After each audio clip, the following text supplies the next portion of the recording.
Iniciar grabación. Entonces, sí, hoy día empezamos la sección 5. La semana pasada fue la sección 4, que fue un solo capítulo. Bueno, antepasada. Y esta semana es la sección 5, donde solo es el día sería la psicología como ciencia interdisciplinaria. Y, aunque para arriba sería más multidisciplinaria lo que se va a tocar acá. Porque interdisciplinario lo ve más en lo que es aplicaciones y multi para lo que es investigación básica. Pero bueno, dejando de esa salvedad, que también Cantor en ese entonces no tenía esa distinción que hizo Rives y probablemente, y quién sabe si lo hubiera aceptado también, si lo hubiera hecho. Así que bueno, lo primero que se puede decir es qué les ha parecido la lectura. A mí personalmente se me hizo un capítulo muy histórico, en el sentido que, no sé, hubo como 5 páginas donde Cantor nos habló de cómo empezó el uso de las matemáticas en la psicología, algunas personalidades como Herbert, em, y más adelante ya te aterriza en el sentido que pone esa idea, ¿no? De que no porque o sea, te da el límite o el techo de cristal de las matemáticas en el sentido que si la persona que las utiliza las usa para conceptos como mente o así, pues hasta ahí va a llegar las matemáticas y que no por usar números tu definición se hace más o menos científica, solo te permite hacer las inferencias que Cantor igual habla mucho de que porque hay que tener este cuidado con ellas. Uh-huh. Y mencionando, el capítulo se llama Psicología y Matemáticas, que no lo dije desde que empecé a grabar.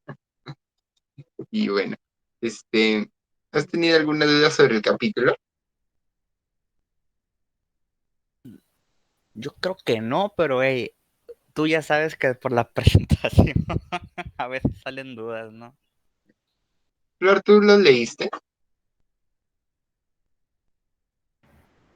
Yo no, me quedé como que entre las primeras hojas, pero lo que puedo más o menos intuir, bueno, de la primera parte que es que le pareció la lectura, en sí se comprende, pero creo que más si lo termino como que de leer voy a entender como que algunas cosas más, pero lo que justamente dijo Judas, ¿no?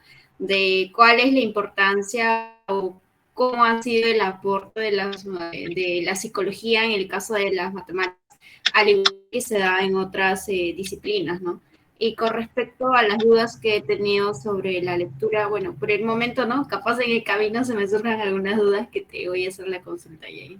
Bien, entonces continuamos. Eh,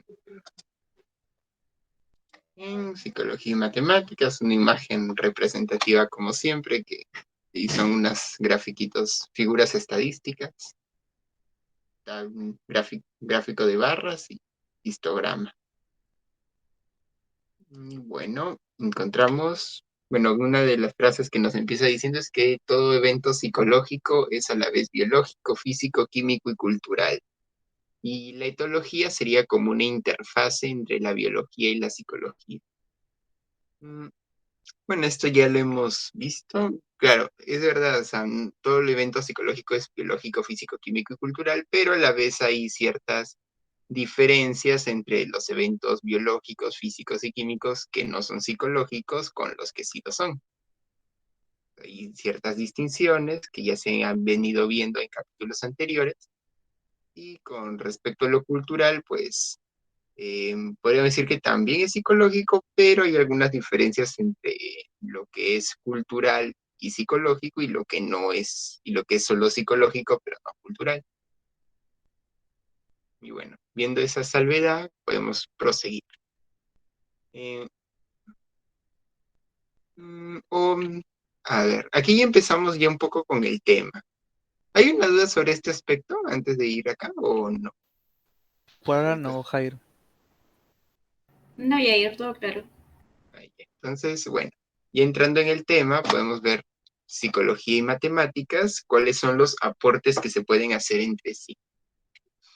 Aquí, en realidad, el aporte más que nada es de las matemáticas a la psicología. Vamos a ver que en realidad, más que nada en los capítulos también siguientes, física, química física, química y matemáticas, es como que estas tres disciplinas pueden hacer más aportes a la psicología que la psicología a ellas.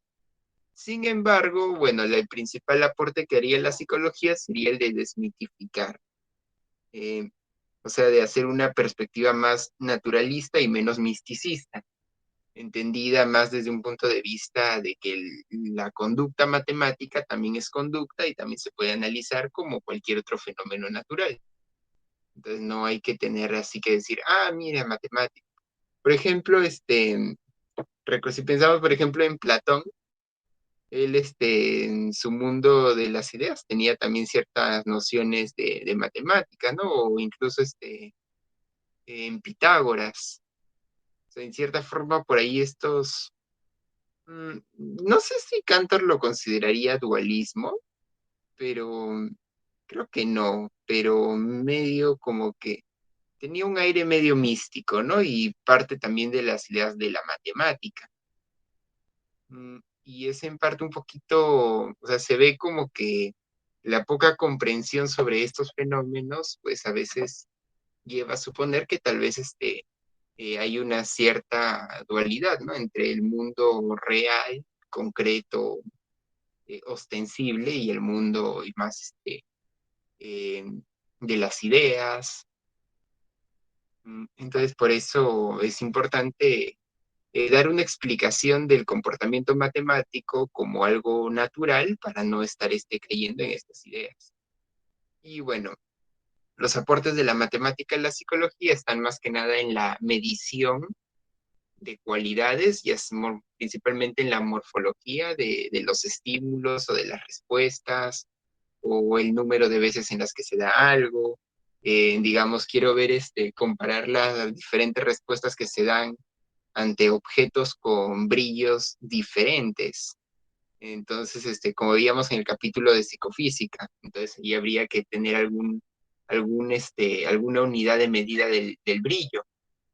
Y así se pueden tener diferentes unidades de medida para diferentes objetos, diferentes objetos de estímulo, y también para la intensidad de las diferentes respuestas. Esto, por ejemplo, en los estudios del comportamiento reflejo, principalmente en el condicionamiento, se toman varias medidas para evaluar la intensidad de una respuesta refleja, también de la latencia y cosas así.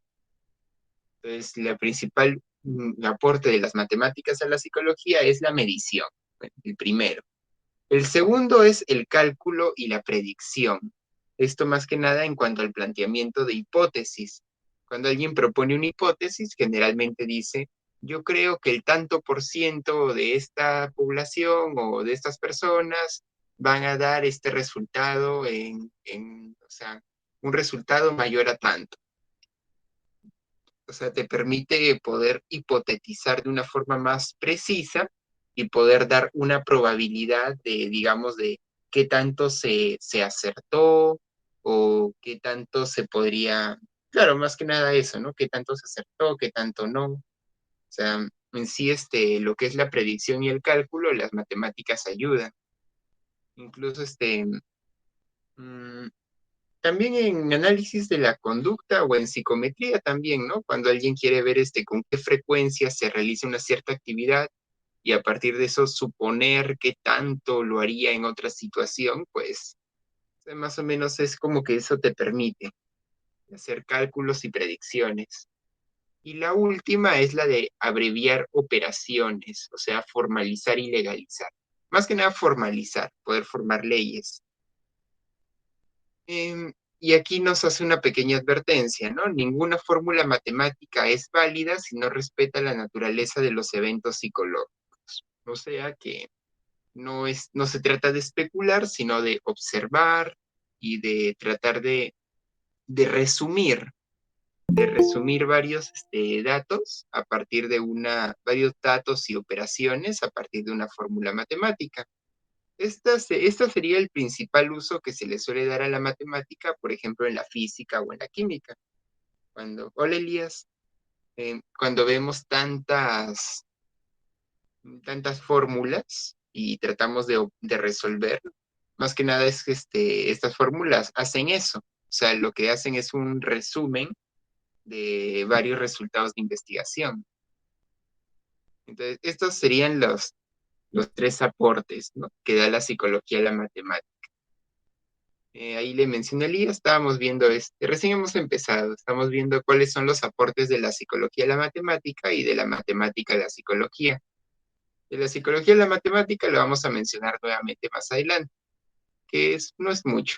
Y de la matemática a la psicología, más que nada es esto, ¿no? Medir, calcular y abreviar. Medir en cuanto a las cualidades de los estímulos, digamos, en cuanto a intensidad del brillo, intensidad lumínica, para medir tamaño, o también o número de ocurrencias, o también puede servir para medir la respuesta en cuanto a intensidad de la respuesta, como en los reflejos, o cuando alguien golpea, o la velocidad de movimiento. Entonces, sí, es lo principal. Uno de las razones sirve para medir, sirve para calcular, como cuando se plantean hipótesis de con qué probabilidad, o sea, si yo digo, yo creo que esta persona va a, no sé, a morderse las uñas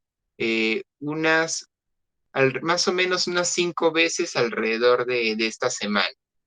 Entonces, esa es mi hipótesis. Entonces, yo más o menos voy calculando y hago el cálculo y hago la medición diaria y veo que más o menos le pude haber atinado, como que no. Entonces, más o menos la matemática ayuda a eso. También a veces para hacer modelos predictivos. Y bueno, y el otro es la abreviación de operaciones, como serían las fórmulas matemáticas que se hacen en la física o la química. Y bueno, el siguiente punto es el aprendizaje. Generalmente el aprendizaje ha sido entendido como una conexión entre estímulos y respuestas. Aquí nos menciona el aprendizaje porque es donde se enfoca mucho en los estudios matemáticos, ¿no? Dentro de la psicología, donde más ha aportado. Aquí, por ejemplo, en medir el número de ensayos, aciertos, errores, en probabilizar o predecir. Como algunos ejemplos que he dado, ¿no? Cuando decía lo de calcular. Y bueno, aquí ya entramos a esta parte un poquito histórica que mencionaban al comienzo, de cómo es que va dándole un vistazo así rápido a la historia de la matemática. Mm, Elías, ¿tienes algún comentario respecto a lo que más o menos pasé así rápido? ¿Alguna duda? No, por el momento no. Buenas noches, no bien con todo. Recién entras. Flor, Judas, ¿no? ¿Algo? Por ahora nada, Jair. Vamos Bien, bien. bien. ¿Todo bien? Genial. Entonces continuamos. Aquí nos hace Cantor este repaso histórico. Aunque en este capítulo creo que bueno, vamos a seguir, de ahí lo comento. Empieza hablándonos un poquito de Kant, que para Kant eh, nos planteaba que la psicología no se podía estudiar de forma matemática, dado que las entidades psíquicas no son matematizables. O sea, para Kant, de hecho, la psicología no podría ser una ciencia que se pueda analizar de forma empírica como la entendemos hoy en día. Después viene un autor que es Herbart, que nos habla del concepto de masa de percepción como unidades mentales medibles. Que bueno, ahí también eso puede sonar raro, pero también lo usó para hacer algunos análisis de problemas visuales, auditivos. O sea, como que medio, suena raro el concepto, pero medio como que le tenía ciertos usos, sobre todo en temas así, de patologías sensoriales. Claro, le daba, por lo que he visto, una explicación un poquito rebuscada, pero era un avance. O sea, en comparación a Kant, que nos decía que no, la psicología no puede ser ciencia. ya es un avance. Luego viene Fechner, que Fechner ya es más famoso porque es uno de los padres de la psicofísica, junto con Weber. Weber, el fisiólogo, no me refiero a Weber, el sociólogo, ¿no? Sino a Weber, de esta disciplina. Aquí Fechner se encargaba de hacer correlaciones entre datos fisiológicos y mentales, que en realidad, bueno, interpretándolo de una forma naturalista, sería un reporte de los objetos de estímulo. O sea, las personas observaban estímulos y luego reportaban lo que veían. Y con eso, pues bueno, cuando vimos el capítulo de interconducta perceptual, hace ya un capítulo 11 por ahí, comportamiento perceptual, ahí Cantor desarrolló un poquito más este tema de la psicofísica.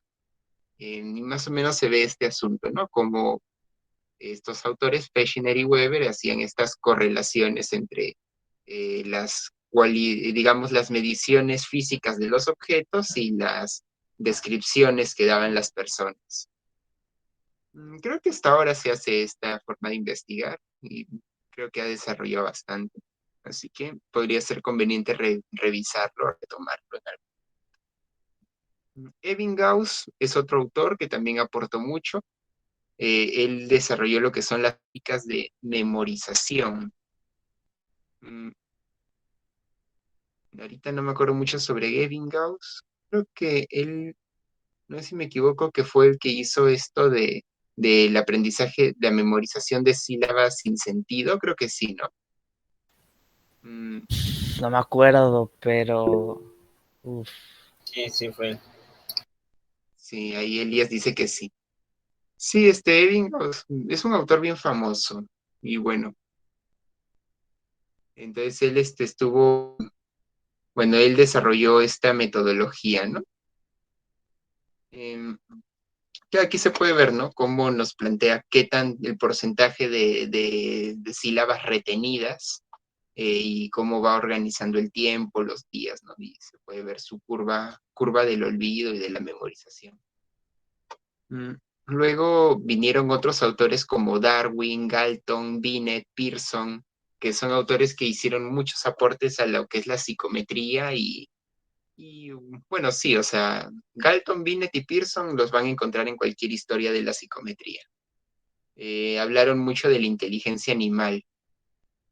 ¿Sí? Claro, aquí Cantor nos dice que esto de la inteligencia animal tenía un sesgo innatista. También por ahí escucho que también tenía unos sesgos, estas teorías un poquito por la coyuntura de la eugenesia, que era una ideología de la época y por ahí se tomaron alguna que otra cosita de estas teorías, pero bueno, por ejemplo, pero salieron varias cosas relevantes. Por ejemplo, hoy en día se habla mucho de la correlación de Pearson, ¿no? Y aquí está Pearson. Entonces, dentro de todo, pues de aquí han salido metodologías para la estadística relevantes, tanto para la psicología como para las ciencias sociales, e incluso para las otras ciencias, ¿no? También medicinas. Y bueno, y aquí llegamos a esta parte de modelos matemáticos del aprendizaje animal, como el Rescola-Wegner, que es uno de los más famosos, que es para poder tratar de predecir las conductas condicionadas, o sea, por condicionamiento clásico. O bueno, condicionales es el término más apropiado.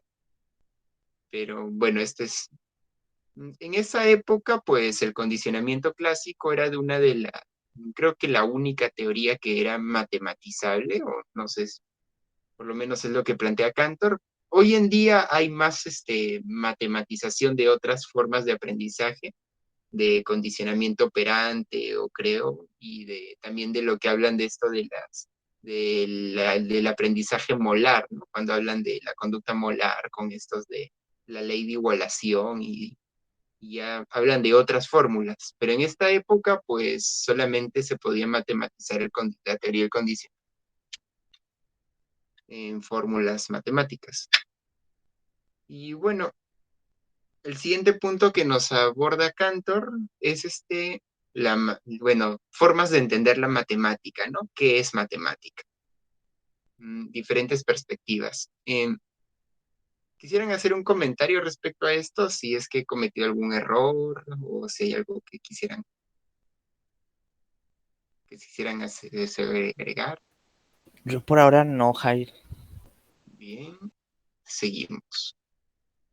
Bueno, aquí nos habla de diferentes formas de entender qué es matemática. Tanto nos habla de la matemática como lenguaje, eh, la matemática como lógica, la matemática como misticismo, la estética de la matemática y la matemática como cálculo, ¿no? Para entender la matemática como lenguaje se refiere más que nada a las fórmulas que resumen relaciones complejas, como esta de acá, energía igual a masa por velocidad de la luz al cuadrado. O sea, es como que hay una relación entre diferentes eventos y para poder decir de forma resumida todos estos eventos que se están relacionando, pues se usa una fórmula matemática para poder describir las relaciones entre eventos. Otra es la matemática como lógica, que sería la matemática pura que se basa en axiomas y teoremas, como la geometría euclidiana o otras formas de geometría que son como sistemas teóricos, lógicos, formales. Otra forma es la matemática como misticismo. Aquí se podría entender el dios de Leibniz o el dios de Diderot. Y bueno, también no sé si Cantor consideraría el misticismo de los pitagóricos, si los consideraría misticismo. He escuchado ahí en estos videos de YouTube que te explican de filosofía que eran un poco místicos, pero creo que no sé si Cantor estaría de acuerdo porque él como que consideraba bueno, que en la Grecia antigua el pensamiento era un poco más concreto y también he visto que hay autores que concuerdan con esto, aunque creo que en el caso de los pitagóricos como que se sale de esa norma, pero bueno, nos habla, ¿no? De que hay perspectivas de la matemática de forma más mística, o sea, como que la realidad es matemática o, bueno, una perspectiva más divina de la matemática. Eh, Otra es la matemática en cuanto a estética, y aquí se pueden resaltar algunas cualidades como la simplicidad, el orden, la exactitud, la formalidad, la validez, que son aspectos que en cierta forma uno los ve en estos aspectos de la matemática y los puede considerar valiosos o deseables o incluso bellos. Y el otro es la matemática como cálculo, que es cuando se usa la matemática para evaluar datos sobre eventos reales, como en este caso, como lo harían los ingenieros o en las diferentes ciencias, tanto básicas como aplicadas, utilizan, bueno, aunque no tanto en fórmulas, porque también las ciencias se usan para formalizar, sino más que en calcular. Esos Pues bueno, son diferentes concepciones o conceptualizaciones sobre qué sería la matemática.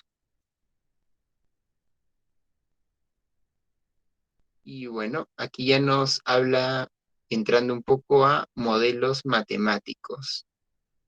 Eh, bueno, ya se refiere más que nada a modelos matemáticos para la psicología. Ya estamos entrando ya el punto de la psicología, ya pasando esa parte un poquito introductoria. Y nos plantea algunas cositas para tener en cuenta que tendríamos que evitar al hacer investigación en psicología para no caer en errores. Nos dice que debemos evitar analizar solo eventos matematizables. Eh, ¿A qué me refiero? O sea, que uno podría decir, a ver, el modelo Rescola-Wegner, yo sé cómo matematizar el condicionamiento clásico, ¿no? El aprendizaje por condicionamiento. Entonces me voy a centrar solo en estudiar el condicionamiento. No, o sea, estudia todo, puedas o no matematizarlo. Si no sabes, bueno, eventualmente tal vez lo aprendas a hacerlo, ¿no? Puede ser que falta más investigación y eventualmente podrás. pero si no, pues no te vas a centrar, no vas a quedarte solo analizando lo que se puede matematizar por ahora. Esa es la primera advertencia. O sea, no restringirnos en nuestro campo de investigación, sino poder investigar todo clase de evento psicológico, no solo los matematizables. También nos plantea que debemos evitar las abstracciones descriptivas que anulan eventos.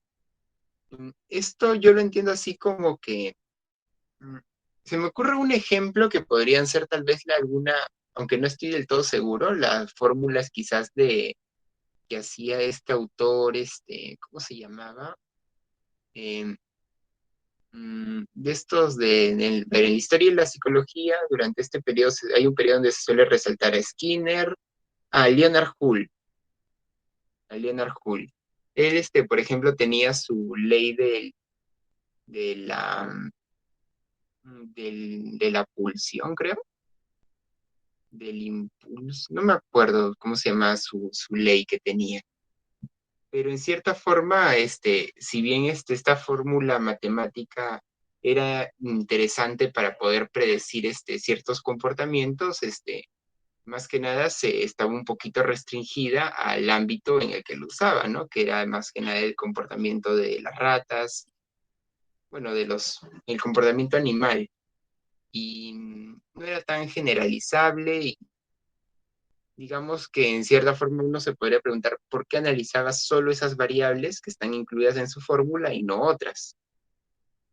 Entonces ahí habría como una aparente, entonces en ese sentido, digamos, si vemos, por ejemplo, la fórmula que a veces hace Cantor del campo conductual, uno diría, pues, bueno, realmente no es en sí una fórmula matemática lo que él hace cuando lo plantea, pero digamos que al menos trata de ser integral, ¿no? Y se podría entender que tal vez el campo conductual se podría derivar en varias fórmulas, ¿no? Según el evento particular que quieras analizar. Pero no suponer que unos pocos elementos serían la totalidad, como lo hizo en su momento Leonard Hull, o al menos desde mi parecer lo hizo, ¿no? Me parece que lo hizo. De repente algún experto en Hull me dice, no, estás malinterpretándolo, ¿no? Pero bueno. Otro aspecto que él menciona que hay que evitar es la incongruencia entre modelos matemáticos y conductas. Más que nada en cuanto a la unidireccionalidad. Aquí nos plantea esta fórmula como un ejemplo, ¿no? De unidireccionalidad, que sería el de estímulo igual a la función de la respuesta, función entendida como función matemática en este caso particular, no como función, no como funcionalidad, interacción, sino como función matemática o algebraica. Aquí nos plantea, ¿no? Que si la conducta es interacción, pues estas perspectivas lineales donde uno influye a la otro de una forma unidireccional, pues no serían las más apropiadas. Y bueno, y la otra son las interpretaciones organocéntricas, que podrían también ser que bueno, podría ser más una consecuencia a veces de querer matematizar todo, podría llevar en que eventualmente se haya se termine centrando mucho en aspectos más fisiológicos. Entonces, bueno, son algunas advertencias, ¿no? Que se derivan de analizar solo eventos matematizables. Porque claro, o sea, el hecho de que tú te quieras limitar lo que tienes disponible en un determinado momento, puede llevar a que termines tratando la realidad de una forma un poco procrustiana, que término que usaba Kant, procrustiana o algo así de procusto, o sea, como tratar de recortar la realidad al modelo que usas. Y bueno, ¿no? Para eso nos hace esta advertencia. Y bueno, la otra advertencia que nos hace Cantor es de evitar suponer modelos hipotético-deductivos. O sea, hay que procurar hacer una sistematización de eventos de manera empírica inductiva. Mm, O sea, que no hay que hacer tanto, no es tanto hacer un análisis más de que especulativo, donde tú te pones a suponer hechos, a partir de estos hechos haces una materialización, sino más que nada la matematización sería de los eventos que tú observas. Eh, de los que observas, o podrías también hacer una inducción, bueno, podrías tratar de inferir eventos a partir de otros eventos que estás observando. Eso también es bien, pero no pero tratar de apegarte lo más posible a los hechos para inducir relaciones matemáticas a partir de lo que tú observas, no tanto de lo que se especula.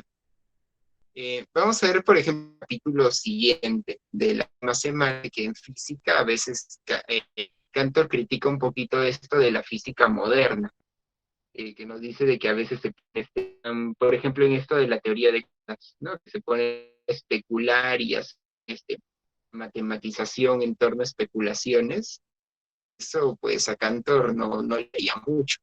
O sea, Cantor preferiría que observen y a partir de la observación empírica tarden abstraer relaciones y luego las formalizarlas así. Y bueno, esto sería la primera parte en cuanto a la matemática.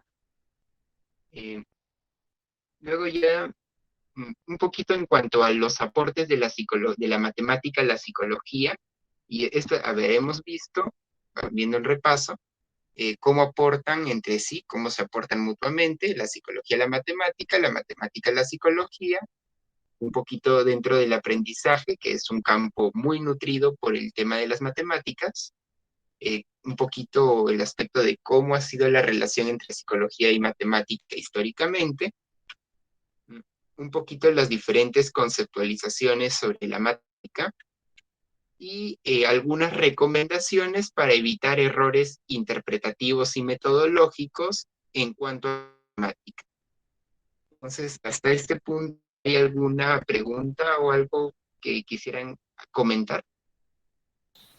Pues comentar eso, ¿no? De lo último que Cantor, dice que, ok, si vas a inferir, hazlo a partir de los eventos que sí has podido registrar.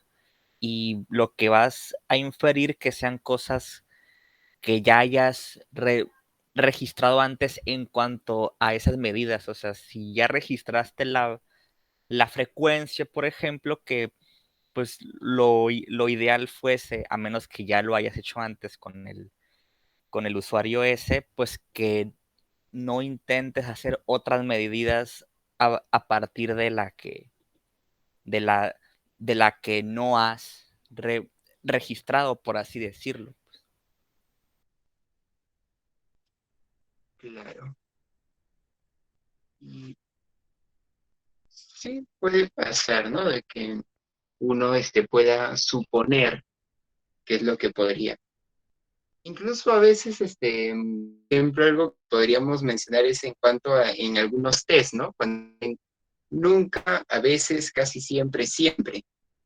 Pero estas no son, pero en sí este es un reporte verbal, pero no una cantidad tan precisa. O sea, ¿cuántas veces es nunca o cuántas veces es a veces o cuántas veces es siempre? Pues siempre podrían ser 2 veces a la semana. No podríamos estar seguros de cuánto es siempre. Es e incluso como es un reporte verbal de lo que la persona recuerda haber hecho, pues puede ser que lo haya hecho más o menos de lo que considera. Entonces, lo más apropiado sería medir, Sí, porque si ¿no? no ya caerías en el segundo punto de lo de analizar solo eventos matematizables, pues que intentas poner lo que tuviste en un sistema sin querer como ser más abierto acerca de otras variables como lo comentabas. Ujú. Ahora sí, mencionaba al comienzo de que, bueno, hemos visto un poquito cómo aporta la psicología, la matemática a la psicología, pero la psicología también puede aportar a la matemática. ¿De qué manera? Analizando la conducta matemática entendiendo cómo es, cómo es la matemática conductualmente, esto nos puede ayudar a evitar caer en esta postura misticista que en algunas ocasiones se ha tomado, ¿no? Como veíamos con Diderot o, como mencionaba Cantor, ¿no? Diderot o Leibniz. Entonces, para evitar, o incluso en Pitágoras menciono yo, para evitar esas concepciones es mejor entender la matemática como comportamiento, ¿no? En términos más naturalistas, como evento de la naturaleza, como fenómeno natural. Entonces aquí nos habla, ¿no? La matemática consistiría en abstraer y describir relaciones entre cosas y eventos por medio de técnicas observacionales y de construcción de sistemas reguladas por ambientes prácticos y estéticos. Una definición bien confusa, pero compleja, pero bueno, se resume, ¿no? O sea, describir se entiende, ¿no? Decir lo que se ha observado. Abstraer ya tiene que ver más con tratar de sacar generalidades a partir de las observaciones. Digamos, tú observas 5 piñas y observas 5 plátanos,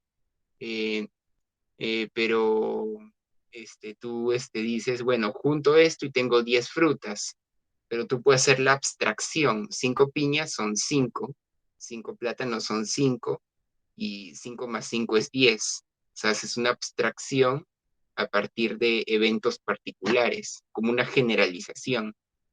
Entonces tú puedes simplemente describir con términos matemáticos o usarlos para abstraer.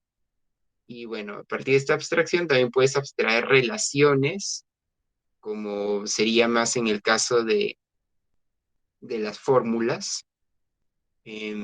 Digamos, a ver, por ejemplo, esta famosa, ¿no? Distancia igual, no, ¿cómo es?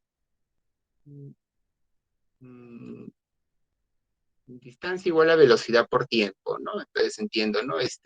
A mayor velocidad, mayor distancia se puede recorrer en una cierta cantidad de tiempo, pero si la velocidad baja, recorro una menor distancia, ¿no? Entonces estoy describiendo relaciones, entonces, entonces eso más o menos sería por medio de técnicas observacionales, o sea, he observado eventos a partir de los cuales he hecho la abstracción o también y de construcción de sistemas, que ya sería, como hemos visto acá, ¿no? En la matemática como lógica, en el caso de la geometría de Euclides, o incluso en esta fórmula de matemática como lenguaje, también se utiliza, se está construyendo un sistema a partir de estas abstracciones.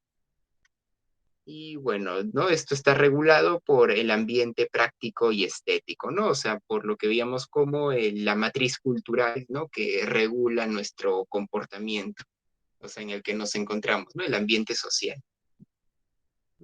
Entonces, creo que eso aclara un poquito mejor a cómo es esto de la conducta matemática desde un punto de vista conductual. Es una definición bien compleja, más compleja que que otros conceptos que hemos visto, pero igual creo que se entiende.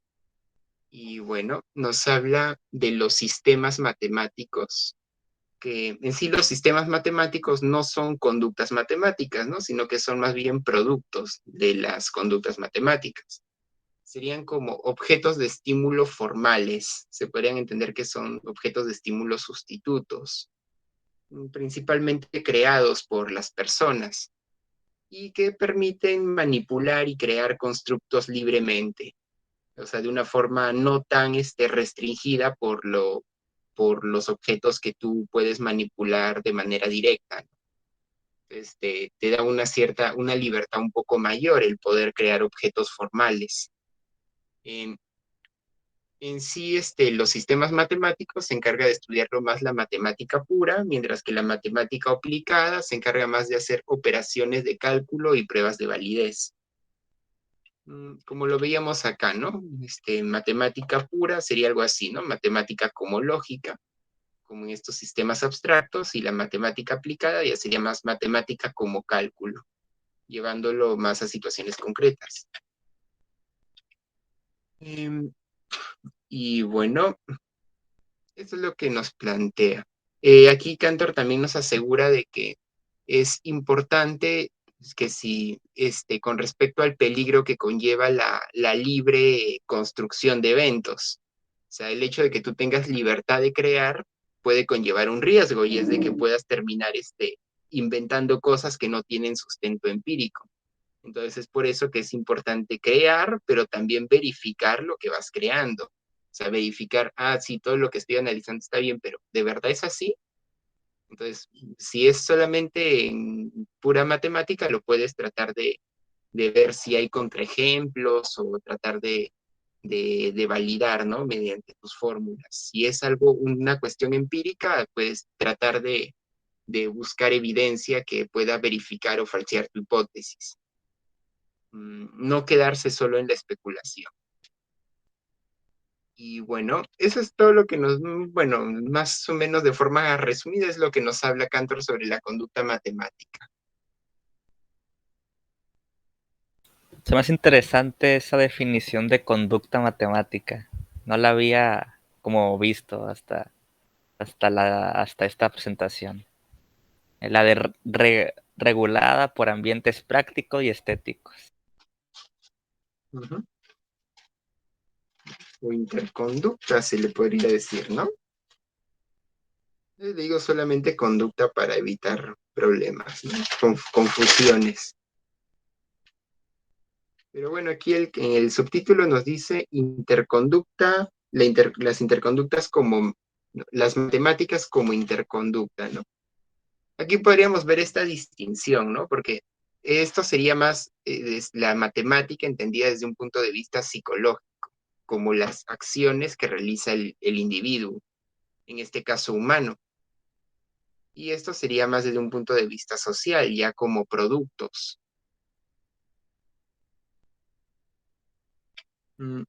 Y bueno, productos y aplicaciones tecnológicas, ¿no? Ya como prácticas culturales. Bueno, y aquí ya es donde empieza el tema de la estadística. Aquí nos habla de que la estadística sería la matemática aplicada a la evaluación de datos. Nos habla que hay dos tipos de estadística, la estadística descriptiva y la estadística inferencial. La estadística descriptiva se encarga de la selección y organización de datos, mientras que la inferencial trata de inferir datos a partir de otros datos. Vamos a ver. Para entender la estadística descriptiva, aquí hay algunos conceptos como medidas de tendencia central o de agrupamiento central, medidas de variabilidad o de dispersión y correlación. Medidas de tendencia central tenemos, por ejemplo, la media, que sería el promedio, o sea, la suma de varios elementos divididos entre la totalidad de elementos. La mediana, que sería el elemento central de varios elementos, y la moda, que sería el elemento que más se repite dentro de un conjunto. Entonces, estos son categorías que nos sirven para agrupar, para ordenar. Lo bueno es que como estos, creo que ya los habrán visto en estadística, entonces solamente es un repaso.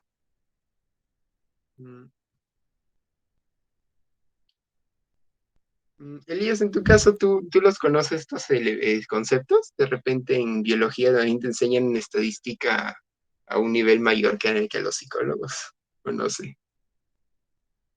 Sí, sí, nos van a enseñar, pero todavía no llevo estadística. Es el tercer ciclo, me parece. Pero sí tengo Ya. nociones. Uh-huh. Claro. Siempre recomiendo por eso el canal de Psicofácil. Yo personalmente yo sí he visto que por lo menos con mis compañeros de medicina es de las poquitas cosas que estamos en el mismo idioma, ¿no? En la misma sintonía de exactamente vemos lo mismo en cuanto a las matemáticas, solo que ellos los te aplican a otras cosas. Claro. También, tal vez como en medicina está el tema de la epidemiología, de repente un poquito. Justamente. Claro, entonces les conviene bastante saber mucho de esto. Bueno. En estadística, bueno, el siguiente punto es las medidas de dispersión o de variabilidad. Como para verlo de forma en general, las medidas de tendencia central, como el mismo nombre indica, están en el centro. Y las medidas de dispersión, como el nombre indica, son las que se dispersan, las que se abren del centro. Por decirlo, tenemos esta curvita, este diagrama. Entonces aquí tenemos un eje Y, bueno, un eje X y un eje Y. Entonces sobre este eje se le pone aquí este número de personas o de participantes o diferentes periodos de prácticas, momentos de ensayo o número de ensayos, ¿no? Se ponen diferentes unidades de medida y se pone el puntaje de cada uno. O creo que me estoy confundiendo. Sí, me estoy con... No, está bien. O no. Un ratito. ¿En dónde, Jair? Claro, acá creo que se pone lo que son los puntajes. Los puntajes son claro, por ejemplo, tengo una clase con 10 alumnos. Entonces, aquí pongo alumno 1, 2, 3, 4, 5, 6, 7, 8, 9, 10. Y digamos que de estos 10 alumnos, uno sacó 20. Entonces, aquí podría poner al alumno que sacó 20. Acá al alumno, dos sacaron 2. Unos y 5 sacaron 5. Entonces aquí se pondrían a agrupar a los 5 que sacaron 5. Creo que esta parecita confunde.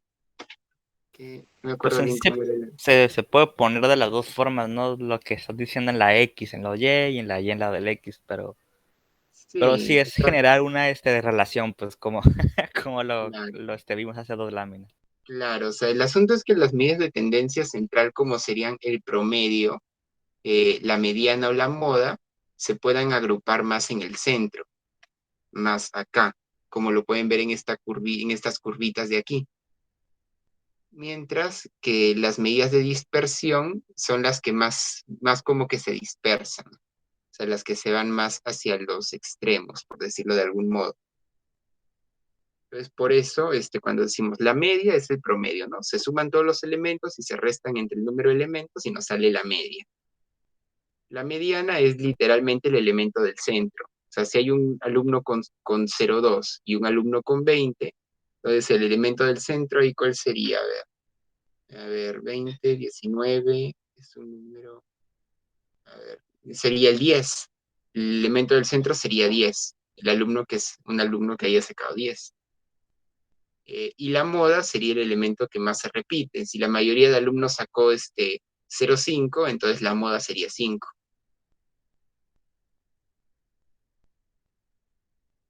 Esas son las medidas que se suelen ir un poquito más al centro.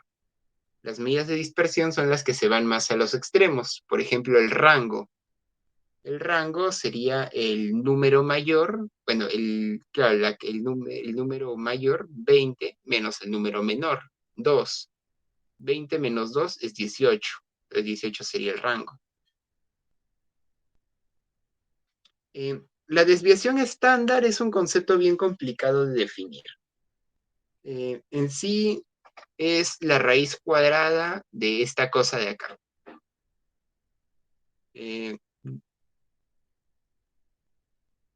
Digamos que la idea de la desviación estándar es como que te vaya dando, o sea, qué tanto se dispersa de claro, de un puntaje a otro. Entonces, claro, la idea de la desviación estándar sería ver qué tan, digamos, tengo un alumno que sacó 5 y el siguiente alumno sacó 2 y otro alumno sacó digamos, a ver, del 2 al 5, ¿cuánto hay? Hay 3. Entonces el siguiente alumno sacó 8. Entonces ahí yo más o menos voy haciendo un cálculo de qué tanto se distancia la nota entre un alumno y otro. Esa es un poquito la idea de la desviación estándar. Saber qué tanto se distancian los puntajes entre un elemento y otro. Y bueno, el otro es el puntaje estándar, que sería como que tratar de ver qué tanto un individuo está por encima o por debajo de la media, como para ver, digamos, claro, qué tan arriba está o qué tan abajo está, que también se utiliza esta formulita. Por ejemplo, he dado un ejemplo de notas que lo puede usar un profesor, es estadísticos, lo puede utilizar un médico para epidemiología o cosas así, o un psicólogo. Y bueno, el otro es la correlación. La correlación es cuando si un elemento aumenta, el otro disminuye. Digamos, bueno, esa es la correlación negativa, ¿no? Uno aumenta, el otro disminuye. También está la correlación positiva. Uno aumenta y el otro también disminuye. Por ejemplo, podríamos decir el, el número bueno, la cantidad de grasas trans que come una persona durante un día es directamente proporcional con la probabilidad, bueno, sí, no, digamos, con la probabilidad que le dé un paro cardíaco, no sé, digamos, se ve, ¿no? Hay una correlación positiva. La otra podría ser una correlación negativa, ¿no? Las personas que van al gimnasio 5 veces por semana tienen menos riesgo de sufrir paros cardíacos. Entonces es una correlación negativa. La correlación negativa puede ser perfecta de -1 o la positiva de perfecta en 1, o puede que no haya correlación, ¿no? Que sería 0, o sea, sin correlación, ni positiva ni negativa. Y bueno, según eso se van haciendo diferentes formas de ordenar estas curvitas de estos diagramas de puntos, ¿no? De los puntajes. Y decía que no es lo mismo correlación a causalidad, porque hay veces en las que se encuentran correlaciones, pero no es que uno sea la causa. Por ejemplo, que diga mm, no sé, a mayor em, a mayor mm, no sé, las personas que se bañan más seguido tienen mm, sufren no sé, de gastritis. Entonces, claro, ahí uno podría decir, mira, hay una correlación positiva entre bañarse y la gastritis. Ya, entonces, no, o sea, puede que haya sido una casualidad, ¿no? Que justo en esa muestra que encontraste, hiciste el cálculo y casualmente te salió esto, ¿no? Pero no quiere decir que bañarse genere gastritis. Por eso, correlación no es causalidad. Me recuerda también un meme de un gatito que se había acostado en un fierro hundido y uno pensa que el gato hundió el fierro. No, no, no, es la correlación. El gato se echa donde está el fierro, pues no quiere decir que el gato vaya a hundir el fierro. Bueno, muchachos, yo ya me tengo que ir yendo, así que suerte con la PowerPoint, Jair. Voy a ver este video de el capítulo 25 para tener un poquito más de contexto en lo que hayan comentado, ¿no? Así que un saludo a Flor, aquí a Elías, así que bye, hasta Ay, luego. que te vaya bien, suerte. Bien, continuamos. En caso de ustedes, Elías y Flor, ¿qué les ha parecido estos conceptos? Para Elías creo que es un poquito más nuevo, Flor creo que ya los manejaba.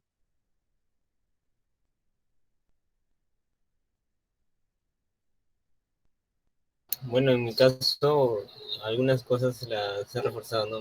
Mediana, moda. Si bien he visto estadística descriptiva, pero ha sido a grandes rasgos en 2 semanas. Una introducción así. Sí, sí, es una pequeña introducción también esto.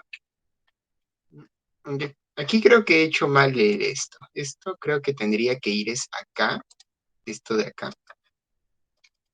Y esto tendría que ir acá, porque así tiene más sentido.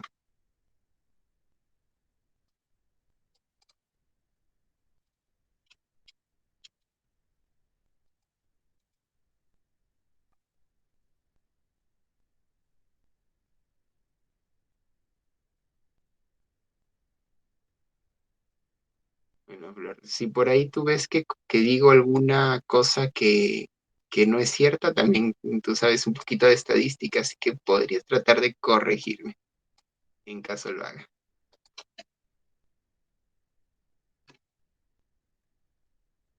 Eh, y bueno, esta es la estadística descriptiva. Y bueno, también nos habla un poquito de la correlación que requiere lo que es confiabilidad y validez.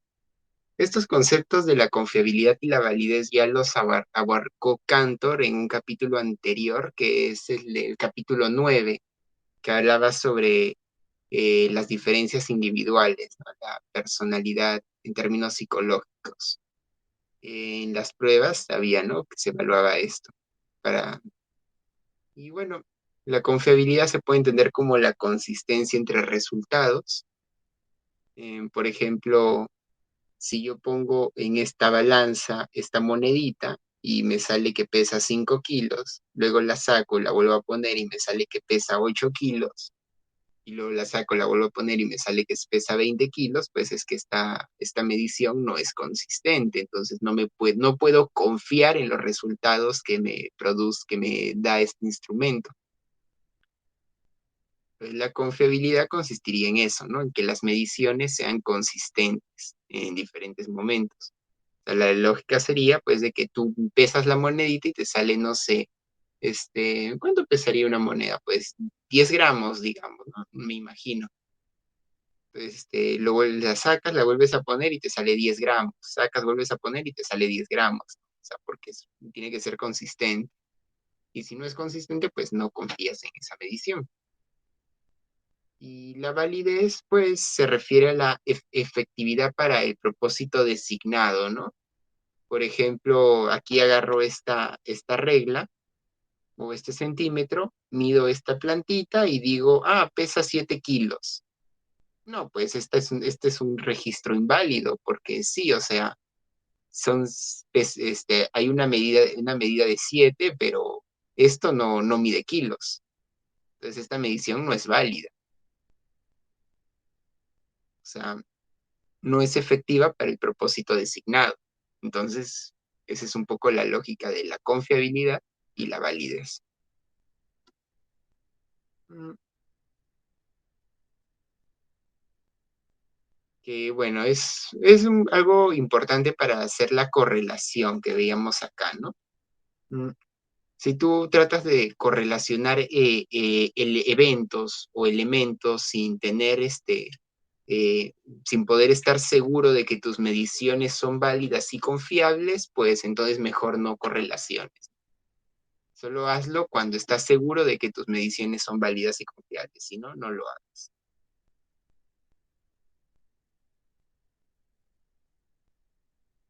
Y bueno, eso es lo que nos plantea Cantor en cuanto a la estadística descriptiva. El siguiente punto ya es la estadística inferencial. Mm, ¿Qué les ha parecido el repaso de la estadística descriptiva?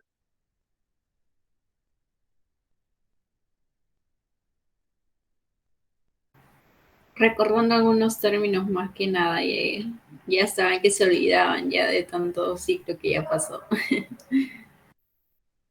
Sí. Elías, ¿a ti te ha parecido entendible o raro? Yo creo que, bueno, no puedo decirte bien. Como te digo, he visto algunas cosas a grandes rasgos, pero yo creo que va a servir para que Claro, también. vean el video, ¿no?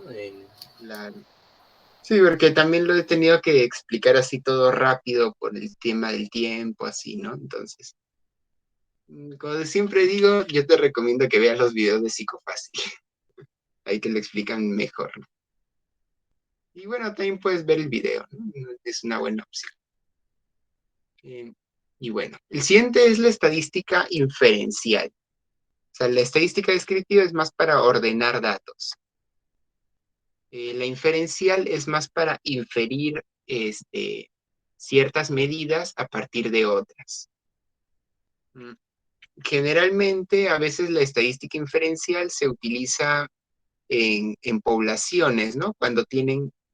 A veces lo usan cuando tienen una población y quieren sacar una muestra, sacan una muestra de lo que hay, de las cualidades claro, sacan una muestra significativa de la totalidad de la población y como que tratan de decir, ¿no? Si en esta población, por ejemplo, eh, quiero saber cuántos peruanos son analfabetas.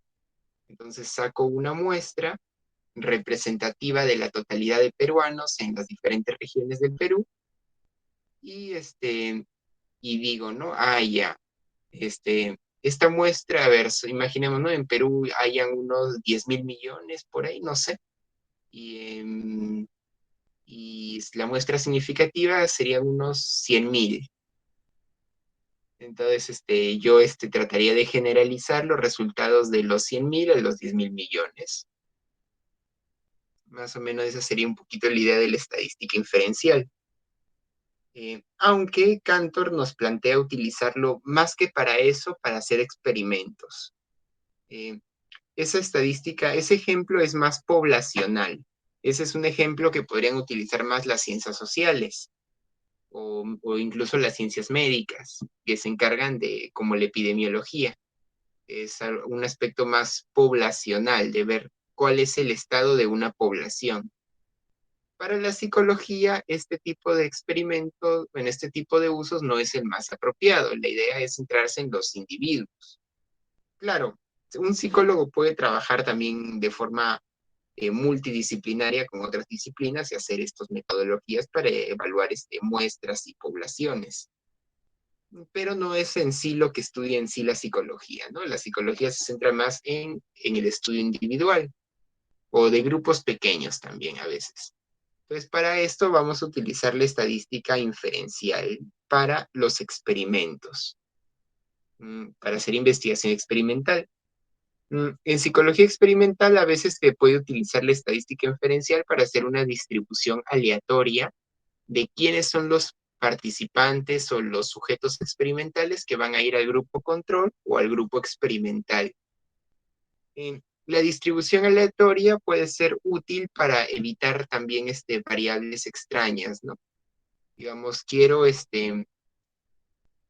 tengo 10 personas y quiero aplicar, a ver, ¿saben qué es un grupo control y un grupo experimental?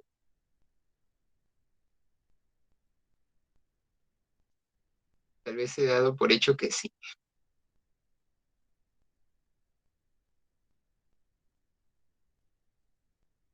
Más o menos. A ver, Elías, dinos, ¿qué es un grupo control y qué es un grupo experimental? ¿O qué entiendes con esos Bueno, términos? el de control lo entiendo como... no, ahí influye en lo que es la variable independiente y dependiente, pues, ¿no? Claro. En el de control está... No, ya me mareé. Claro, o sea, generalmente cuando haces un experimento hay un grupo control y un grupo experimental. El grupo experimental es el grupo al que va a estar sometido a una variable independiente, o sea, la variable que tú estás tratando de evaluar. Y, y al grupo experimental, ¿no? Tú vas a evaluarlo si es que la variable a lo que le estás sometiendo presenta un cierto efecto. Y el grupo control es el grupo con el que tú lo comparas. O sea, le vas a dar tal vez un placebo para ver si que no le va a provocar ningún efecto o de repente le puedes dar algo que tú sabes que produce un efecto, pero tú quieres ver si lo otro produce un efecto mayor. Entonces, es como que lo que tú, el grupo de comparación. Por ejemplo, ¿no? Tú quieres ver si tienes una droga y quieres saber si que sirve, no sé, para curar la tos. Entonces, al grupo experimental, tú le das medicina para la tos como variable independiente. Y al grupo control, tú le das juguito de limón con agua. No, muy obvio, ¿no? Pero no sé, le das una pastilla de harina de pescado. La pastilla no tiene nada, solamente harina. Entonces, a ver, ¿cuál te cura la tos? ¿La pastilla de harina o la pastilla que es del medicamento? Entonces, se trata de ver, ¿no? El grupo experimental, si es que produce efectos en la variable dependiente, la que se está midiendo, o si no lo hace. Y claro, se trataría de comparar, ¿no? ¿Cuál de los dos grupos tuvo el efecto mayor? Y lo ideal es que el grupo experimental tenga un efecto significativamente mayor al del grupo control.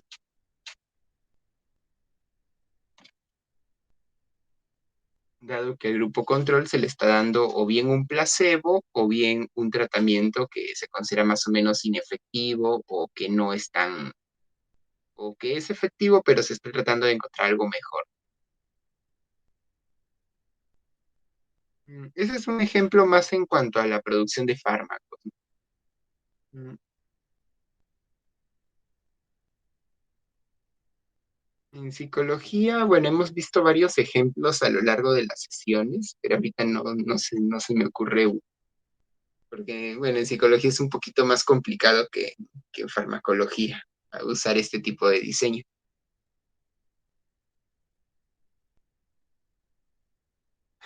Pero bueno, sí se entendió ahora, ¿no? Que es un grupo control y que es un grupo experimental.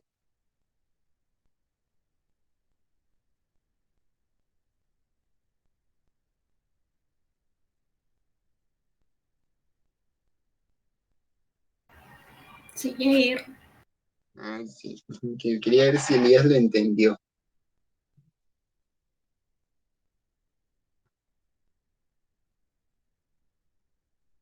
Esperemos que sí. Y bueno, a veces cuando tú tienes un grupo de personas, por ejemplo, tienes 10 personas, mm, se trataría de que estas 10 personas tengan unas cualidades más o menos similares. Mm, Pero también cada persona tiene una historia o una condición de salud diferente o una historia interconductual diferente. O sea, cada persona es única. Entonces, para tratar de que estas variables particulares no interfieran con el experimento, se hace una distribución aleatoria, cosa que si hay personas con mejor sistema inmunológico, o sea, para que no hayan, digamos, ¿no? De repente hay un efecto significativo en el grupo experimental, pero no se dieron cuenta de que esas personas presentaban un sistema inmunológico mejor que los del grupo control. Esa podría ser una variable extraña que interfiera con los resultados del experimento. Entonces, para evitar estas variables extrañas, se hace una distribución aleatoria, cosa que no se terminen agrupando más personas con mejor sistema inmunológico en una y con peor en el otro, sino que a ver, hay 6 con buen sistema y 4 con malo, entonces que haya más o menos una cantidad parecida en cada uno. Y para eso se hace, pues, de forma aleatoria, ¿no? De Tin Marín Dedo. Bueno, o se le da un número y se pone en una calculadora de estadística que te salga números aleatorios o por sorteo, ¿no? Para evitar este sesgo de que se agrupen así. Es la idea de la distribución aleatoria de los grupos, de los participantes en grupos. Mm, Entonces, aquí se utiliza un concepto que es el de hipótesis nula y el de hipótesis alterna. Mm, La hipótesis nula es cuando el grupo, o sea, cuando la variable independiente, pero, bueno, cuando los cambios que se dan en el experimento son son más o menos poco significativos, o sea, tú dirías que son más o menos los cambios aleatorios o cambios que se podrían dar por el placebo o por la variable o en el grupo control, entonces sería una hipótesis nula, o sea, no se acepta la hipótesis. En cambio, la hipótesis alterna es cuando los cambios son bastante elevados, son cambios significativos. Entonces, para esto se ve a veces esta tablita. Mm, Digamos que, digamos que acá se puede agrupar en que haya una cantidad, digamos, un número de qué tan, o sea, qué tan alto tiene que es, claro, la curva de distribución normal. O sea, qué tan alto tiene que ser el cambio para considerar de que es significativo. Entonces, lo ideal sería que el cambio te termine colocando más que nada en estos puntos de acá, ¿no? Donde se rechaza la hipótesis nula, o sea, o sea, se acepta la alterna, o sea, que hay cambios significativos. Pero si el cambio te mantiene dentro de estos parámetros de no rechazo, quiere decir que tu experimento, o sea, que tu variable no tuvo el efecto que tú esperabas. O sea, tuvo un efecto poco significativo.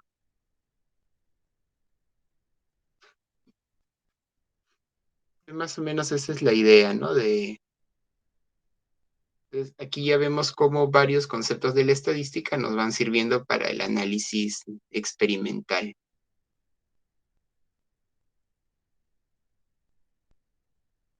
Uy, bueno, esperemos que Flor no se retire para poder terminar con la sesión.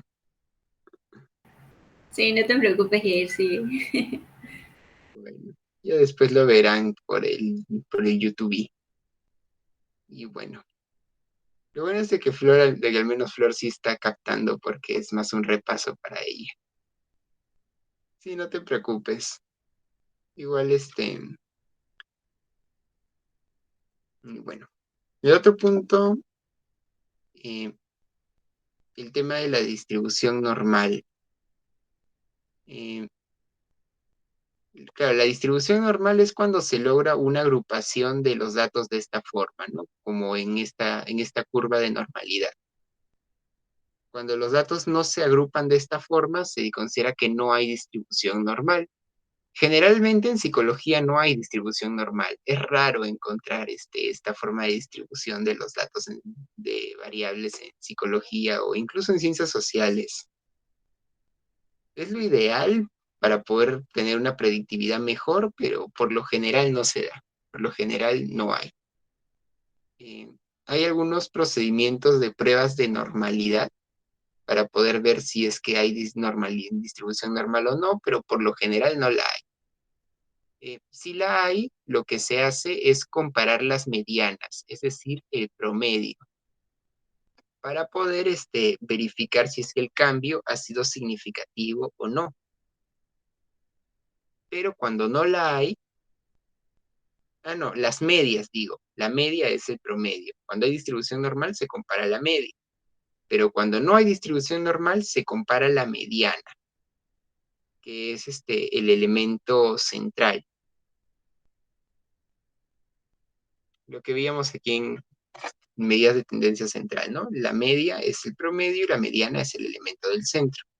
Entonces, la mediana se suele comparar para ver si es que ha habido cambios significativos cuando no hay distribución normal. Más o menos se utiliza una fórmula como esta, ¿no? La resta de una medida con la otra sobre la desviación, sobre el error estándar, se llama esto. Y bueno, aquí también nos habla un poco de las pruebas de hipótesis. Cuando hay distribución normal, para poder verificar las hipótesis se utilizan pruebas paramétricas y cuando no la hay, se utilizan pruebas no paramétricas. Precisamente va más o menos por esta lógica, ¿no? Hay un cambio significativo, generalmente la hipótesis O sea, es para verificar si es que hubieron cambios significativos o no, ¿no? Hipótesis nula, hipótesis alterna. Se sigue esta misma lógica. Se utilizan las pruebas de hipótesis. Que hay un montón de pruebas de hipótesis, pero en el libro de Cantor solo nos hablan de estas tres. La T de Student, que es para pruebas, para casos de análisis bivariado, solo estás analizando dos variables. O la F, creo que se llama de Fishner, creo, no me acuerdo bien, pero es para casos de multivariados. O sea, cuando se comparan dos o más medidas dentro de un mismo grupo. O sea, cuando tú quieres comparar varias medidas de un mismo grupo o cuando tú quieres comparar diferentes grupos. Entonces se utiliza el estadístico F. Y cuando son pruebas no paramétricas, o sea que no hay distribución normal, se utiliza la prueba chi cuadrado. Y bueno, eso es todo lo relacionado a la estadística inferencial. Y aquí ya pasamos a las preguntas.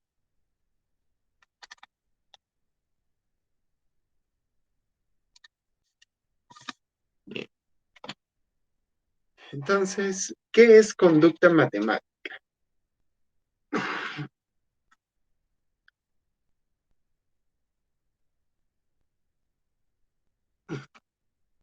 Eso estaba en la primera parte, ¿no, Yair? Que estabas explicando, o no sé Sí, si me estoy confundiendo. un poquito por el centro. Ay, espérame, déjame recordarme. Sí, era una definición un poquito complicada la que daba Cantor.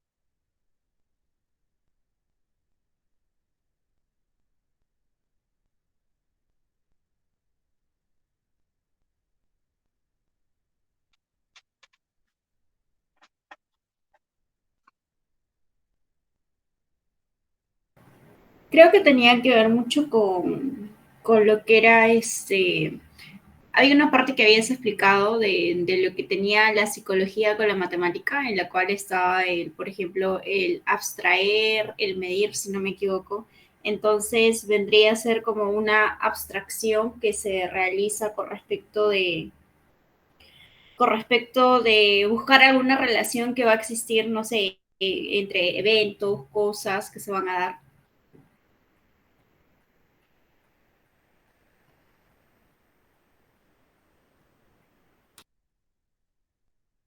Sí, más o menos, esa es la idea. Y creo que acá también entraría mucho lo que es la manipulación que se va a poder dar con respecto al ambiente o las variables en este caso. Vendría a ser como la prueba de hipótesis también que se aplica, ¿no? O sea, la manipulación que se va a dar para, no sé, verificar o comprobar alguna variable, manipulando con una variable para confirmar, no sé, un constructo mediante el uso de la hipótesis.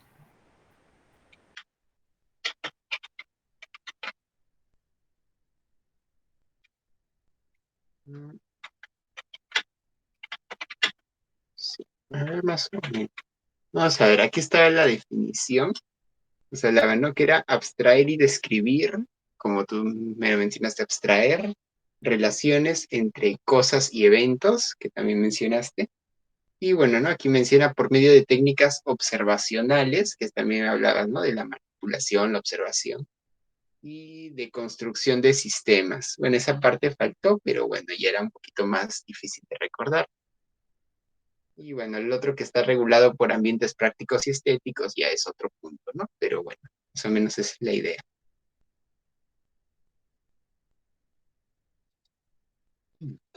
Mm, ¿cuáles son los aportes de la matemática a la psicología? En este caso creo que la matemática lo que hace es establecer fórmulas de algún aspecto de la realidad, creo que es el principal. Pero también creo que la matemática ha influido mucho en la psicología con respecto a lo que es, por ejemplo, la psicometría, la estadística. para poder jugar con respecto a los constructos psicológicos, Mm, ya que la realidad misma no es algo que se pueda palpar, sino son más que nada constructos que se van a dar. mm, A ver, cuando dices ahí psicometría, ¿qué te recuerda la palabra psicometría? A medir. Claro, ese era otro de los aportes que menciona Cantor, ¿no? La matemática nos da métodos de medición. Nos permite medir, formular, y bueno, hay otra cosita también que nos menciona también Cantor, otro aporte. Y bueno, también la estadística también, ¿no? Como hemos visto. Pero hay algo más.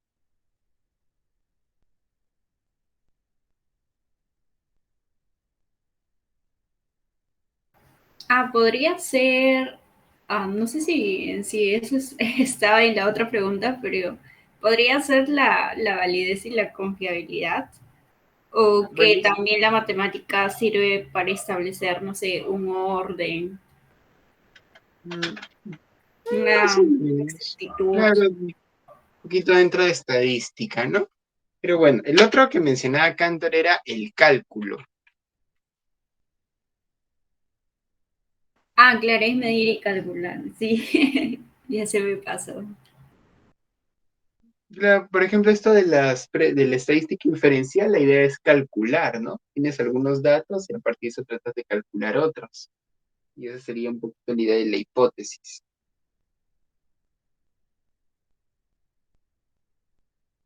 A ver. Y bueno, sobre estadística has mencionado varias cositas ahí, ¿no? Porque la siguiente pregunta era, ¿qué recuerdas sobre la estadística? Bueno, en ese caso, la estadística, en primer lugar, se divide en dos, la descriptiva y la inferencial.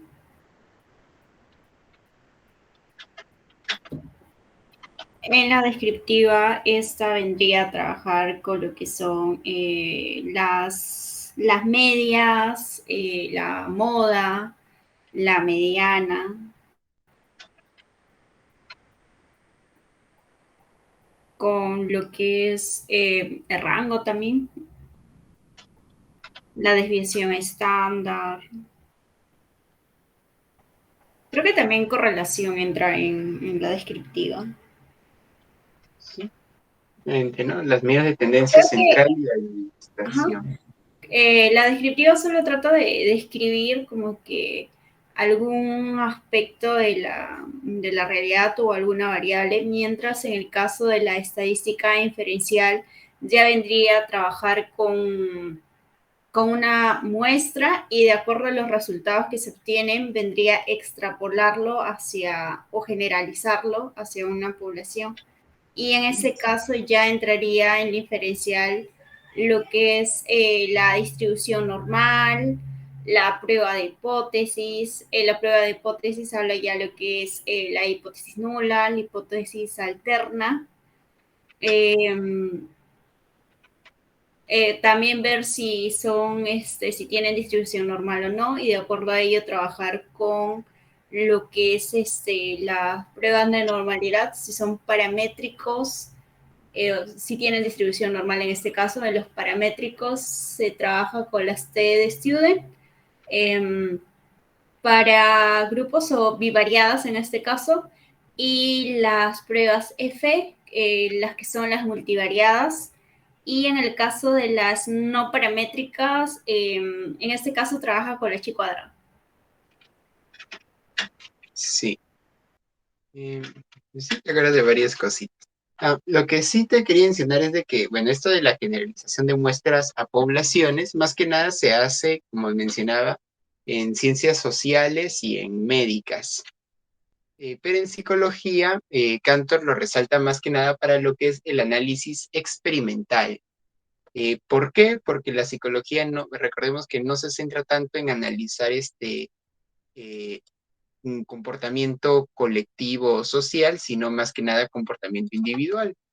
por eso es que en la psicología la estadística inferencial se utilizaría más para el análisis de resultados experimentales. Hay que recordar un poquito eso, ese aspecto. Anotado y ahí.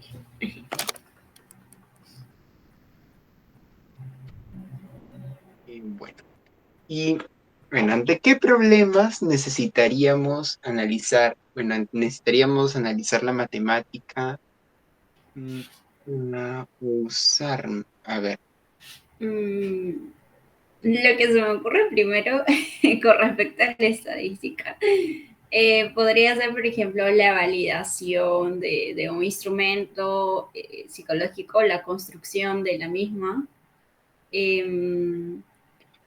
A ver, ¿qué más podría ser?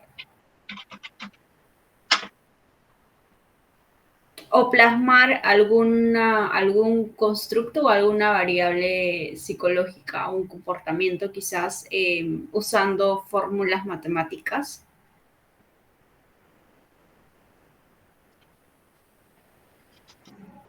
Para formalizar.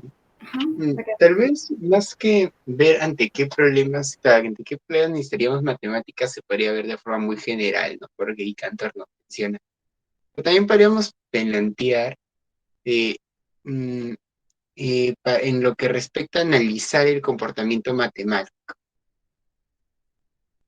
¿Qué problemas podrían requerir?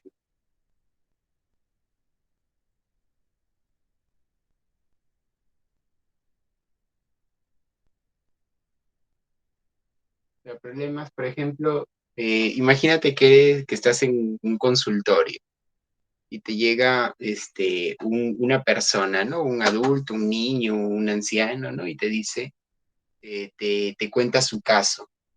¿Qué tipo de caso te tendría que dar o qué tipo de problema te podría dar para que tú digas es necesario analizar tu habilidad en matemáticas? Podría ser con respecto al conocimiento, o sea, la inteligencia en este caso, porque ahí ya necesitaríamos ver su CI, ¿no? Mm, Bueno, generalmente en psicología interconductual no se suele usar el CI, pero ahí estamos viendo un poquito más el constructo, ¿no? O sea, pero ¿qué tipo de problemas? O sea, digamos, ¿qué te podría decir para que tú consideres que es necesario evaluar eso? Podría ser que tiene dificultades de comprensión o de memoria.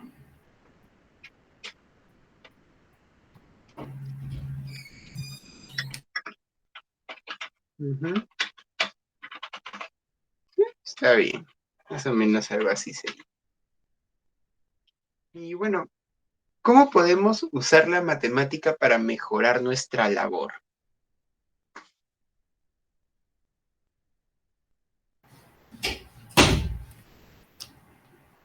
Podría ser como para tener algunas respuestas un tanto más exactas o precisas.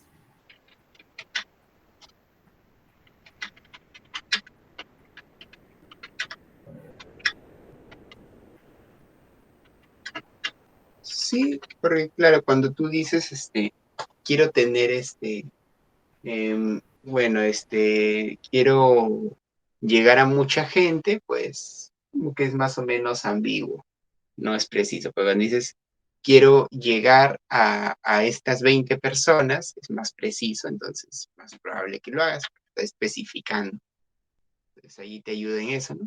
En la exactitud, la precisión, para evitar la ambigüedad. Sí, Pero, justamente eso. pero ¿cómo podría, por ejemplo, alguna estrategia que tú harías para que te sirva de en eso? Cómo harías uso de la matemática para poder tener mayor precisión?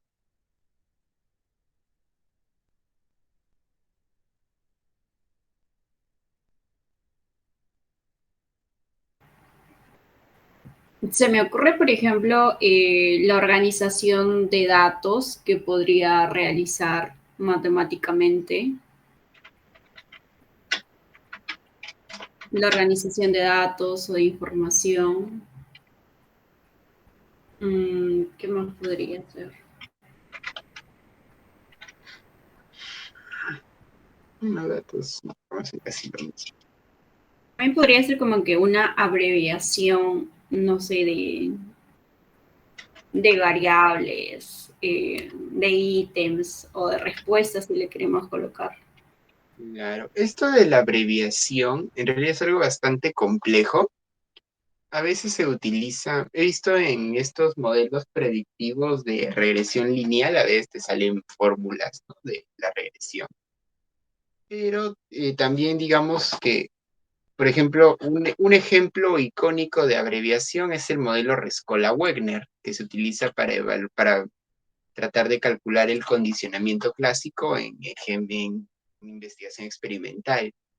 Entonces vemos de que poder llegar a algo así es algo bien difícil. O sea, se puede, pero complicadito. Es que nada, es para los que están bien metidos en el análisis experimental del comportamiento. Y eso porque no sé realmente si es que se ha logrado hacer matematización en cuanto al comportamiento humano. Creo que es más con el comportamiento animal, creo. De repente me equivoco. Y sí hay matematización del comportamiento humano, tal vez. Del humano sí no he escuchado. Habría que investigar ahí. Ahí. No, pero el modelo Rescola-Wagner creo que lo han analizado más con ratas, tal vez con monos también. Bueno. Bueno, a ver. ¿Y qué hay que evitar para no cometer errores de interpretación sobre la conducta matemática? O al usar también procedimientos matemáticos, ¿no? ¿Qué es lo que... ¿Qué podría ser? Y Cantor menciona varias recomendaciones para no caer en errores.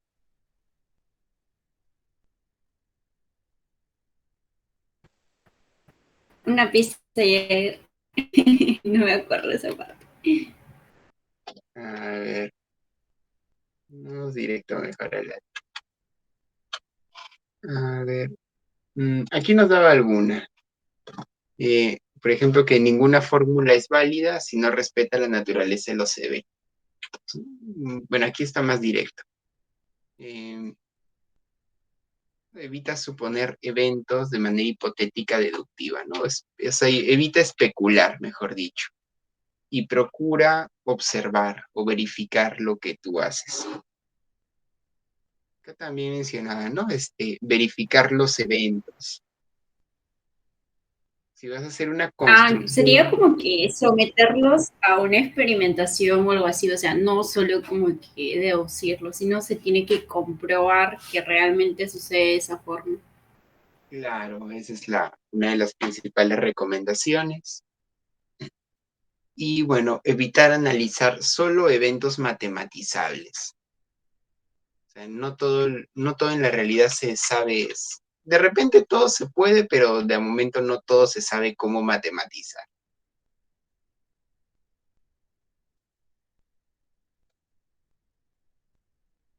Y si no sabes cómo matematizar algo, pues normal, no sé.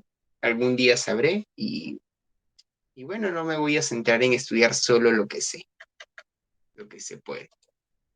Esas serían las dos recomendaciones.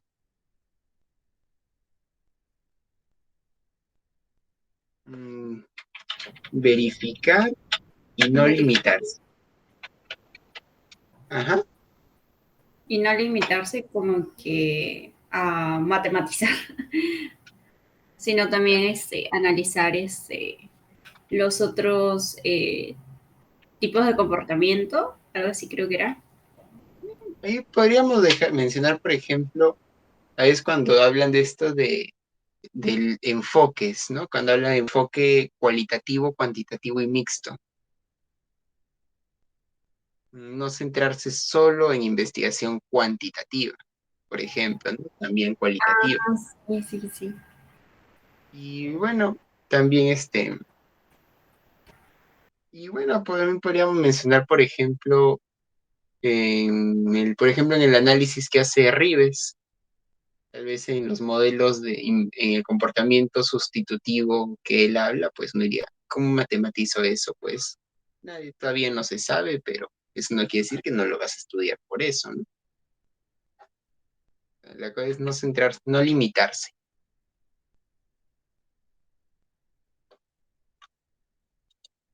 Y bueno, entonces llegamos a la parte final sobre diseño de investigación experimental. Que bueno, podría no necesariamente ser experimental, pero suelo poner experimental porque ese es el tipo de diseño más apropiado para lograr generalizar los resultados de manera nomotética. Es decir, o sea, que se pueda generalizar a la totalidad de personas o de organismos de una misma especie en el mundo, o incluso a organismos de otras especies. La idea es para poder generalizar una afirmación sobre un cierto tipo de fenómeno psicológico, es necesario, la investigación experimental es la más apropiada.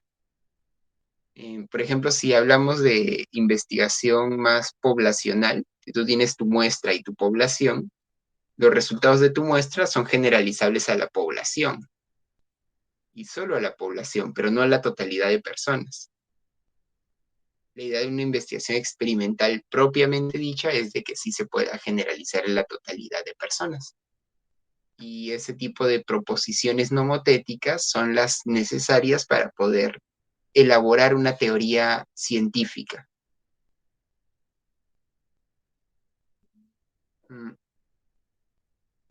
Los otros datos son más circunstanciales. Simplemente estás reportando cómo se encuentra algo en un determinado momento. En cambio, estas afirmaciones nomotéticas son como generalidades que te permiten explicar cómo funciona un aspecto de la realidad como tal. Entonces, esos tipos de concepto, entonces es necesario buscar ese tipo de generalizaciones y por eso es que se hace la investigación experimental en el conductismo, se le suele dar más importancia que otro tipo de investigación. Pero eso no quiere decir que haya que limitarse tampoco a solo experimental. O sea, si quieres construir una teoría, la investigación experimental es la que más te sirve. Pero sí, pero no quiere decir que sea la única que sirve. O sea, pueden servir también para otras cosas. Eh,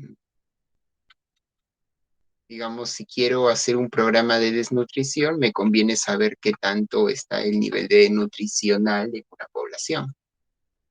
Y claro, eso no es una afirmación nomotética, pero igual es importante saber. Y bueno, el tema de hoy es la conducta matemática. Y aquí planteamos una duda y una opinión.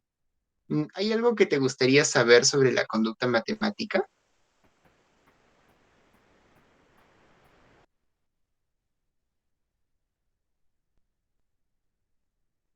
Duda, a ver, conducta matemática. Más que duda que considero de que la conducta matemática ha influido de manera positiva a la psicología. Entonces, debería ser más que nada, ¿qué hubiera pasado si la conducta matemática, que sería como que parte de la psicología, ¿no? Mm, Si fuera parte de la psicología. Mm, O sea, si, no sé, si no hubiera aportado a la psicología, creo que distintos aspectos que ahora nos sirven como herramientas, por ejemplo, la estadística, el cálculo, entonces podría ser de que no haya logrado tener un avance a esa magnitud, considero la psicología, o quizás habías, no sé, continuaría siendo como que parte de la filosofía tal vez, o no trascendido. Sí, es verdad. Aunque yo lo que diría es, o sea, aunque quien pregunta me refiero más en cuanto a cómo funciona la conducta matemática. O sea, cómo se da como como, como proceso conductual, como operación conductual. ¿Hay algo que te llame la atención o que quisieras saber al respecto? Creo que no, Yair. Creo que más o menos le entendí todo lo que explicaste, es así como la conducta matemática en sí que se realiza. Bueno, hice un poquito estas modificaciones a esta parte de diseño, porque tenía un poquito la idea de, porque generalmente uno cuando hace investigación parte con curiosidades. Es como que hay un tema, oh, mira qué interesante este tema, y como que hay algo que te gustaría saber sobre el tema. Y te preguntas, pues tienes esta duda, a ver, vamos a plantearlo de todas formas, ¿no? Tu pregunta, por ejemplo, tu duda fue, ¿qué hubiera pasado si la psicología no hubiera recibido el aporte de las matemáticas? En parte, esta pregunta en sí no es tan, no es una pregunta en sí psicológica, porque no es una pregunta sobre la conducta matemática como comportamiento psicológico, sino que hace más referencia a un proceso histórico. Entonces, aquí, pero igual vamos a seguir la misma dinámica. ¿Cuál crees que hubiera sido la respuesta? ¿Cuál crees que sea la respuesta? Ah, bueno, dijiste que se hubiera trazado, ¿no? Atraso podría ser. Atraso en el avance. Ujú. Y aquí podríamos plantearlo. Eh, ¿Qué necesitas saber para resolver tu duda? Vendría a ser la importancia de las matemáticas o en qué aspectos ha brindado sus aportes a la psicología. Quizá también un poco de la historia de ambos, ¿no? Para poder más o menos saber. O los datos relevantes o acontecimientos relevantes que han servido. Claro, es un poquito lo que hemos estado viendo hoy día también. ¿Qué tipos de datos crees que podrían verificar o refutar tu opinión? O sea, de que la psicología se trazaría.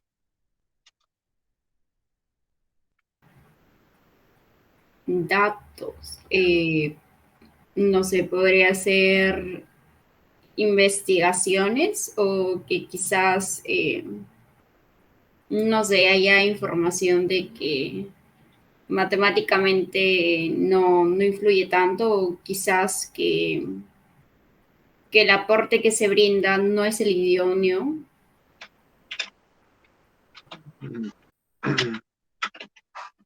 Que diga que no hay mucho aporte. Claro, eso podría ser, ¿no? Como una opinión, aunque no es en sí un hecho, ¿no? Es más una opinión de otros autores. Claro, en ese caso sí vendría a ser. A menos que haya, no sé, una investigación, un experimento que realmente corrobore y haya bastantes personas que lo rectifiquen. No sé, una teoría quizás que se haya hecho. Sí, este es un aspecto un poquito como que argumentativo, pero también histórico, ¿no? Sí, en este caso sí, ahora que lo veo, sí. Claro, entonces habría que hacer más una revisión histórica, bibliográfica, sí. No sería tanto para hacer un estudio psicológico. Pero bueno, la idea de hacer este cuadrito era ese, ¿no? De poder que se planteen una duda como una curiosidad. A partir de esa curiosidad se hagan una opinión. eh, y a partir de esta curiosidad y opinión puedan plantearse, ¿no? ¿Cuál sería la información necesaria para resolver su duda y que podría verificar o refutar la opinión? Y a partir de eso se pueden plantear, ¿no? ¿Cuál es la información faltante o la información replicable? O sea, faltante es lo que no sabes. y que o sea, lo que has leído, pero a pesar de haberlo leído, como que faltó encontrar esto en lo que leíste, en tus fuentes, no lo encontraste. Y la información replicable es lo que sí encontraste, pero quieres replicarlo para ver si de verdad es así. O sea, esto de la replicación es importantísimo porque, vamos a ver ahorita el por qué. Bueno, ¿y qué variables puedes manipular y analizar para resolver tu duda? Entonces aquí ya planteas cuál es tu variable dependiente, tu variable independiente. Bueno, que primero es la independiente, ¿no? Y cuáles serían los métodos métodos y técnicas de registro, cuáles serían los participantes y posibles variables extrañas y qué medidas podrías tomar ante estas variables extrañas. Son como de cositas que te puedes ir planteando. Y según esto, tú puedes llegar a alguna hipótesis, ¿no? O sea, la hipótesis serían los resultados que tú crees que vayas a encontrar en esto a partir de hacer esta investigación. Y a partir de esta hipótesis, tú puedes hacer una proposición nomotética sobre algún tipo de evento psicológico. O sea, tratar de abstraer una ley científica, ¿no? Y bueno, eso sería lo necesario para construir una teoría científica. El poder replicar estudios puede ser útil porque si hay varios estudios que verifican una misma conclusión, entonces es probable que esto que tú has dicho, pues sí es cierto. Y, y eso ayudaría a construir una teoría. Pero si hay estudios donde sí y estudios donde se refuta, pues habría que mejorar la teoría, ¿no? Poderla hacer más acorde a lo que se va encontrando. Se refute o se verifique, en ambos casos está bien. Así avanza la ciencia. Entonces, bueno, esto sería un ejercicio un poquito de especular en realidad, pero también sería un poquito un entrenamiento para, para poco a poco podamos ir entendiendo mejor de qué consiste la labor científica y cómo se relaciona con estos capítulos. Y bueno, aquí voy a dejar de grabar. ¿Te gustaría hacer un comentario final antes de que corte la grabación? Bueno, Yair, en sí, creo que he aprendido algunas cosas importantes con respecto a lo que estabas mencionando con respecto a la temática de hoy, ¿no? Que era la conducta matemática en este caso. Y me pareció interesante más que nada ver cómo justamente en una parte que estabas explicando de los aportes que ha ido y la importancia de las matemáticas que ha tenido en la psicología, ¿no? Con respecto a lo que estabas mencionando, también me pareció interesante lo que era la de cuantificar, la de medir, algunos aspectos básicos que también mencionaste con respecto a lo que era la validez y la confiabilidad, ¿no? Que habías estado explicando y de cuán importante era que sean válidos y confiables para que tú puedas realizar una correlación, creo que estabas mencionando, y posteriormente ya lo que eran las hipótesis, las pruebas de hipótesis que estabas mencionando. Sí. En general, la parte de estadística es lo que tú mejor manejas, por los que ya lo has visto casi todo. Así. Claro, esa parte que estás mostrando de abstraer y de medir, esa parte me parece interesante. Y la relación de las cosas. Esa parte que dice reguladas por ambientes prácticos y estéticos. ¿A qué se refiere netamente por ambientes prácticos y estéticos? Bueno, en general a la sociedad, básicamente. lo que las personas consideren que se tendría que hacer. Digamos, cuáles son las acciones sociales en las que tú tendrías que hacer uso de la matemática, ¿no? Por ejemplo, los exámenes de admisión, ¿no? O los trabajos en los ingenieros. O sea, como que hay una demanda social de lo que tienes que hacer, ¿no? Y bueno, en nivel estético ya haría un poquito de alusión a a esta apreciación estética de la matemática, ¿no? De los aspectos que son valorados en ella.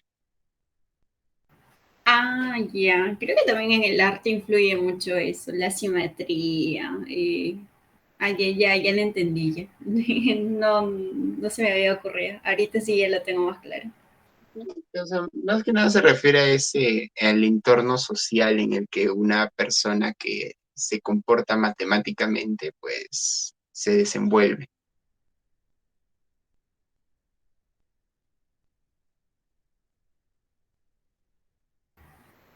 Sí, Jair, todo claro ahora sí.